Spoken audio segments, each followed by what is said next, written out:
Hello everybody, for today's video nang hinlo mi kay daghan kaayo biti ng gawas sa among palibot. So while cleaning, among nakita nga daghan day kaayo og unod ang gabi. So mo to among gipanguha.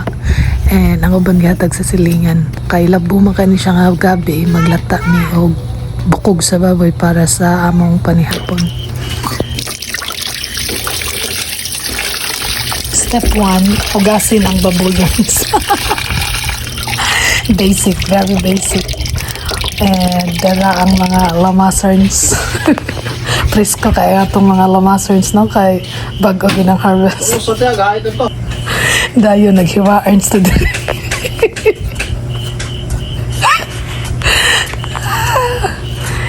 And lamig kay ang sabaw. Kay fresh ang mga ingredients nga among gigamit. Binang uwan-uwan sa lamig kay hiccups.